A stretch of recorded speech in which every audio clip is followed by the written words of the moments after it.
Hello, this is Ioniq. The car we're going to see today is the new Ioniq 6, and it's a facelift model. With this facelift, a lot of things have really changed. If only the exterior changed, I wouldn't introduce it to you this way, right? What's changed even more is the driving quality. So if you're thinking about buying an electric car right now, whether it's the Ioniq or Kia's electric vehicle series, try driving this car first. That way you'll have a standard to compare to. Since it's new, let's check out the design first. The first car we're looking at is the N-Line. What's different about the N-Line when you look at the front? First, the emblem color is different. It's a black color like a high-performance model. The front looks different. There's a vertical pattern on the face. Of course, it also has the N-Line badge like this. There's a lower grille with a vertical pattern, so this car is the N-Line. And there's a skid plate at the bottom. This is the standard model. Now, since design depends on your personal taste, if a certain design suits your preference, you can just choose that car. What are the differences on the side? It's hard to see on the black car right now, so let's move to a lighter color. Now, look at this car. On the side lip part has changed like this. With the addition of the black garnish here, let's take a look from a distance. Now the car itself is getting a visual effect that makes it look much slimmer. And there's also this matte color. It's different, right? And here the N-Line badge is provided on the side. Here's the rear design. The main areas where you can quickly spot differences between the standard model and the N-Line are: the dotted lamp design interrupted in the middle is the N-Line design. On the normal model, the middle part is connected as usual. That's the difference. And on the previous model, this part sticks out. There was a rear spoiler, right? This rear spoiler lets the air flow down from above, creating downforce here, which increases the stability of the car. But after that, turbulence occurs in this area. In other words, air resistance is created. So this time, to improve air resistance, they used a ducktail shape. It's different now. If you're observant, you might say, hey, the car's proportions have changed too. That's true. The front part of the rear fender has been extended forward by about 5 centimeters, and the rear fender has been extended about 1 centimeter. The size of the vehicle has increased by more than 5 centimeters. That's why the proportions look better when viewed from the side. Now that you've seen all the changes to the exterior design, let's find out how much the essential driving performance has improved by taking it for a drive together. I seem to be in a good mood today, right? There's a reason for that. Right now, I'm test driving the newly released Ioniq 6 facelift model. I was curious. First, the Ioniq 5 was released, and then the Ioniq 6 came out. The vehicles differ, as one is an SUV and the other a sedan, after the Global Modular Platform debuted. Since these vehicles came out one after another, looking back, they weren't as enjoyable or luxurious as internal combustion engine cars, which was somewhat disappointing. So every time I drove an electric car, I told you that I was disappointed by the lightness unique to electric vehicles. Maybe the Ioniq 6 will be the car that sets a new standard for this. Let me explain why I think that one by one. It's become incredibly quiet. When we usually talk about Genesis vehicles, we mention how luxurious they are, but this sense of luxury comes from the ride comfort and the quietness you experience inside the car. But these two aspects have changed a lot. It really makes me wonder if this is the Ioniq series I used to know. On this channel, I've test-driven all the Ioniq series, including the Ioniq 5/6 and even the Ioniq 9. If you're thinking about buying a Genesis electric car because of its premium feel, I highly recommend you test drive the Ioniq 6 facelift first. Alright, then first of all, let's take a closer look at what it really means to be premium. Of course, since it's an electric car, it's quiet when you get in. Then I started the car and set off.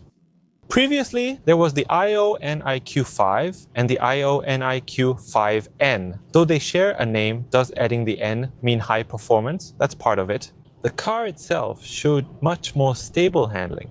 There was a reason for that. All the parts were designed for stable handling. Well, the dampers, the suspension that determines the basic ride comfort, and of course the stabilizer between the wheels that maintains the car's balance are all different too.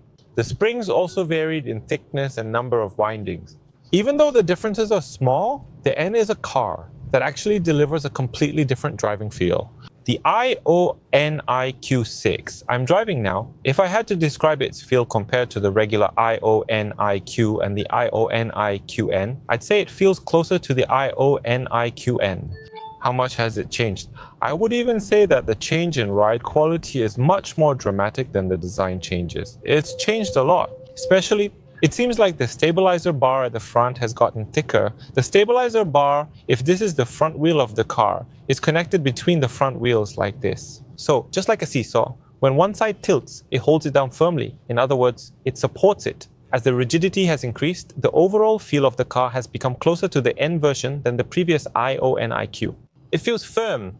If it's just firm, it can get tiring, but this one feels firm and solid at the same time. Maybe this is why people say you should buy the latest cars. It really feels different from the previous Ioniq 5 and Ioniq 6. Compared to internal combustion engine cars, it's like the difference between a Sonata and a Grandeur, heavier and more luxurious. And on top of that, the quietness has been greatly improved. Hyundai is really good at making their cars quiet. But you know, even this quietness, electric vehicles now use better sound-absorbing materials around the electric motor, which naturally makes noise as it spins. This time in the Ioniq 6, they've even redesigned the weather strip on the pillars and reinforced the rear motor's sound-absorbing materials to further reduce noise. And the area where the most noise comes in, whether it's an internal combustion engine or an electric car, is obviously through the tires, which directly bring in road noise. That's why they put sound-absorbing materials in the wheels as well. Right now, as I'm riding in this car, the amount of outside noise coming in makes me think that even luxury cars wouldn't be any better than this. But on the other hand, I feel a bit annoyed. Why? I mean, if they could do this well, why did they wait until now? It feels like all the lightness unique to electric cars is fully revealed. And right now I'm driving on a somewhat bumpy road and there are potholes too. There's another thing that's changed here. When you hit a big bump, you hear that thumping noise, right? In regular cars, you can hear that noise directly, which can be unpleasant. And that's actually one of the things that separates regular cars from luxury cars. If it feels like you can hear it directly, when we talk about the undercarriage, we often mention whether it uses aluminum parts or not, right? There's a reason for that. When it comes to materials, especially in the link parts connected to the wheels, luxury cars use alloy aluminum instead of hard steel. Even if the same vibrations are transmitted, these materials definitely make the experience feel more refined. Simply put, my house has a first floor plus 2 basement levels. The sound of playing drums on basement level 1 and the sound of playing drums on basement level 2 are a bit different, right? It kind of feels like the sound has gotten farther away and this damping sound texture has become more refined. So if you own an Ioniq 6 or Ioniq 5, I think you should definitely take this for a test drive. With the previous Ioniq 5 or 6, the front wheels felt a bit unstable. Because of that, a lot of people replaced the stabilizer, which is considered a really cost-effective tuning option. Especially taxi drivers who drive a lot have replaced the stabilizer with this cost-effective tuning. At this point, I don't think that's needed. On the other hand, the Ioniq 5N is a bit stiff, so it can feel a bit burdensome for daily use. But this one definitely feels more luxurious, this sense of luxury. Hyundai now seems to have found its direction. Of the recent Hyundai cars I've driven, I like this one best. However, I don't really like electric cars, so I'd like to set aside the fact that this is an electric vehicle, but this one is pretty nice. As I mentioned after my Nexo test drive, its performance and handling are excellent. It showed a firm and stable ride, and the Ioniq 6 facelift adds a sense of luxury to that. That's nice. Listen up, I'm about to do something with effort. I'm smiling as I speak. Can you hear me? Let me show you. I'm pressing the pedal. Whenever I review an electric car, the part I pay the most attention to is the pedaling. Why do I focus on that? As you know, electric cars that generate power through electric motors naturally have faster responses than traditional internal combustion engines because they're powered by electric motors. But this can be a good thing, or it can be uncomfortable for some people. Faster response means pressing the accelerator gives you more power than cars you're used to. So when you step on it, it jerks and your head gets thrown back like this. How is stopping different? Electric cars mainly use regenerative braking when stopping. As I mentioned, regenerative braking acts like my own brake, allowing electric cars to recover energy. So it plays a really important role in improving fuel efficiency, but regenerative braking is completely different from when you accelerate. When you press the accelerator, your foot moves through your brain's command. In other words, that's you moving. On the other hand, when regenerative braking happens, it's not you moving, it's the car stopping on its own. So what's the difference? You don't realize it. So the braking happens without you being aware of it. That's when people start to feel motion sickness. Because you couldn't react, since we didn't know about that. Why do people get motion sickness in electric cars? Research has shown this is why people feel motion sickness. All right, let's listen again. This function feels like no matter how much you step on it, it feels like the response has been completely cut off, like it's not reacting at all. The smooth mode has been newly added this time. So I said it doesn't respond, but actually, rather than not responding at all, let's say the acceleration range goes from 1 to 10. Previously, for each step, like from 1 to 2, 2 to 3, 3 to 4, it would go up one by one. But if it suddenly jumps from 1 to 3, if you accelerate it hard, these sections, it reacts less sensitively, so pressing from 1 to 10 won't make it jump suddenly. Perhaps with this feature, in the case of electric cars, there have been accidents caused by incorrect acceleration operation. This time, this feature has also been newly added, and it seems like this feature was developed together. So I think taxi drivers will really be delighted. There are quite a lot of customers who don't take electric cars because they feel a bit dizzy, and there were also quite a few people who were reluctant to take electric cars after a company dinner.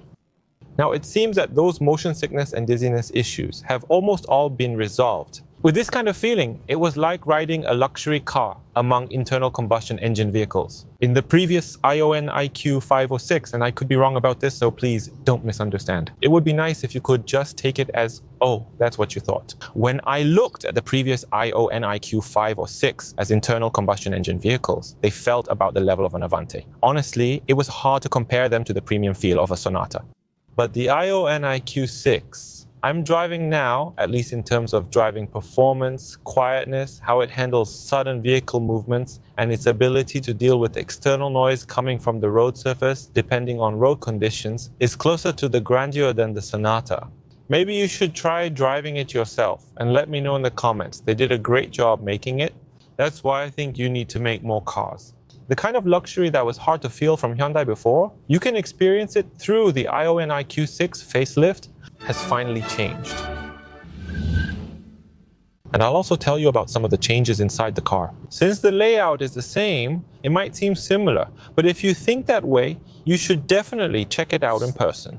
This is what the driver uses most. The handling reminds me of the Ioniq 5N, especially the grip and steering wheel texture. And to give this vehicle a more luxurious feel, the red stitching and the drive mode button are provided in just the right spot. It's not a high-performance vehicle, and the N-Line is just a design package, but it still feels sporty. Personally, I prefer this over the Morse code style. The N makes me feel like I'm driving a more fun car. This time, the CC&C has received many updates.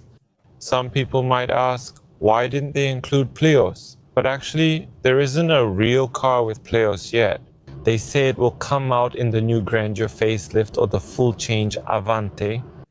It looks like you'll have to wait a little longer for Plios. Because the real Plios is much more amazing than what you've seen. I think it will take a bit more time until Plios is properly ready to be released. At that time, of course, it would be best for you to choose vehicles equipped with Plios operating system. I will make sure to let you know about that as well. And there are two more changes in the interior.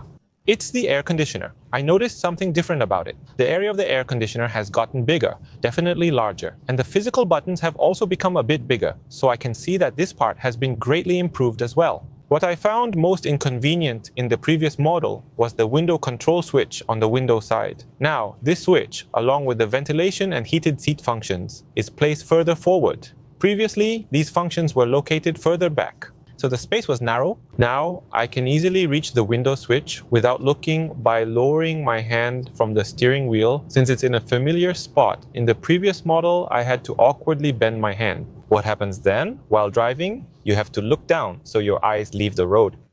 Unlike before, you keep your eyes on the road. I want to give a good evaluation since you can operate it immediately. Now you can see a center fascia and Kia console area that feels like a well-organized desk.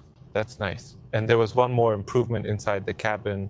When we drive an electric car, there's a button on the center fascia called Driver Only. It's a feature that turns off the air conditioning and climate control for the passenger seat when only the driver is in the car, improving energy efficiency. So, what about the Ioniq 6 this time? If the passenger seat is empty, it turns off automatically. Does the same happen in the second row? Yes, it turns off if empty. But what about the reverse situation? When someone is in the passenger seat, the climate control automatically turns on. If someone is sitting in the second row, especially in hot summer weather like now, the climate control also turns on automatically. This is of course because there are sensors in the seats, so it can detect whether someone is sitting based on the weight. Lastly, let me tell you about the battery, which is arguably the most important part of an electric car. Some of you may remember, but when the new Santa Fe came out, we talked about the battery. At that time, the new Santa Fe was first equipped with the 4th generation SKO battery. The new Santa Fe isn't an electric car, so what does this battery mean? The hybrid battery has changed first, and the Ioniq 6N is equipped with the 4th generation battery. With the new battery applied, the energy density is now really impressive. It's now at a world-class level, so this vehicle can drive as much as 562 kilometers. Electric car efficiency mainly depends on pedal control. If it's 562 kilometers, you'll usually exceed 600 kilometers. In winter, the efficiency drops by about 10 to 20%. Even so, there will be many times when you can still drive about 500 kilometers. I think Hyundai Motor Group is doing a really good job improving these aspects. Alright, now let's really get going. We're on a bumpy section now, and you can clearly feel the improved handling over the surface. Of course, there are several reasons why the driving performance has changed this time. You've probably heard a lot when a new car comes out, people say things like, "This time, the hydro bushings have changed," or "the damping is different. All those aspects have been changed."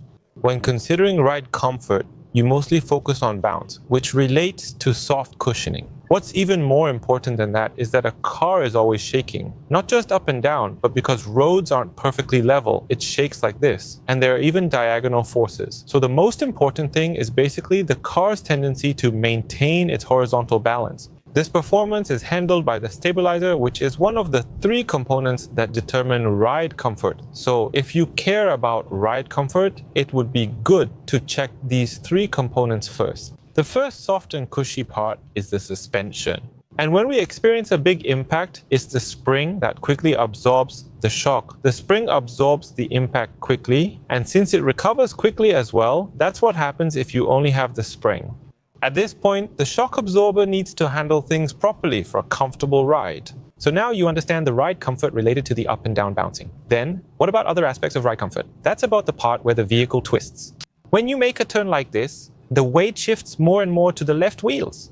On the other hand, in a situation where you turn the other way, the weight is put on these wheels. In situations like going over a hill or going downhill, the front wheels take on more of the load. This is determined by 3 main components. And in this process, the bushings and dampers connected to these parts complete the ride comfort. But these parts have improved significantly this time. I'll try to get through the winding course quickly as well. When you drive a car with stable driving performance, it feels like your head has gotten a bit shorter and the car slips through smoothly. You can clearly notice the differences from the previous Ioniq Q6. On the other hand, I can't help but wonder why they didn't do it like this sooner. It leaves me with a bit of regret. Earlier, someone came up to me at the destination and we talked about the car. They asked, "How is the car this time? I'm thinking of buying it."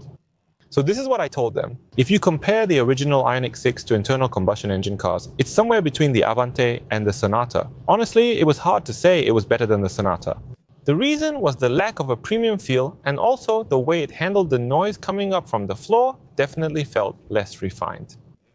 With the facelift, I would say it's between the Sonata and the Grandeur, and honestly, it feels closer to the Grandeur. I'm impressed by how well it handles damping noise. And basically, because the car tends to wobble, a lot of people have changed the stabilizer. And some people, even if it's uncomfortable, have switched to the stiff end version. Now, I don't think that's necessary anymore. At this level, it's more than enough for a daily car.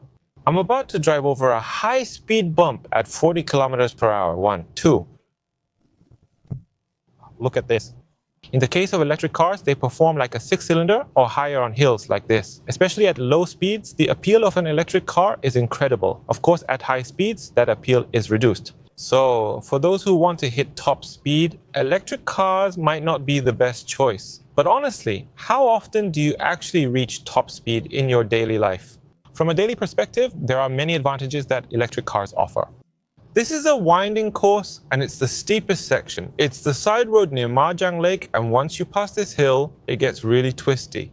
You can think of it as similar to Daeguryong or the old Misiryeong Pass. Let's try going through there. As the car stabilizes, you can see it shaking like this, since the car's center of gravity is swaying left and right. If you look at the rear view mirror or the side mirror, rear shaking is actually normal. So that's what's changed. It feels better to handle now. Whereas the previous one felt thin like an electric car, this one is noticeably more solid. They've also improved noise reduction. The car is now quieter, and while noise matters, people also sense it. Our 5 senses need more than sound alone. So the vibrations coming up from the floor are transmitted to your body through the wheel, suspension, and the seat. This part has definitely improved as well. Right now, as you can see, the road surface is quite rough. It makes you feel like, was the Ioniq series always this luxurious? When it comes to handling the road surface, the Ioniq 6 actually seems to be better than even the higher-end Ioniq 9. On top of that, the Ioniq 6 is the lowest, while the 5 is an SUV and the 9 is an even taller SUV. Maybe that's why, out of the Ioniq series, the Ioniq 6 has the best handling. In fact, the way it handles makes you feel like an experienced driver is behind the wheel. Oh, it's gotten better. Even now, going over these speed bumps with this thump thump sound, wait, it goes over like this? And personally, I like how it moves in a more composed way now. The rolling and swaying have been improved to the point where you can actually feel the difference. Plus, with the softer damping, it gives you a sense of driving a luxury car. So in my opinion, at this level, it seems like this will be an attractive car among electric vehicles in a similar price range globally. For the kind of driving you do on a daily basis, I think the Ioniq 6 is more than enough.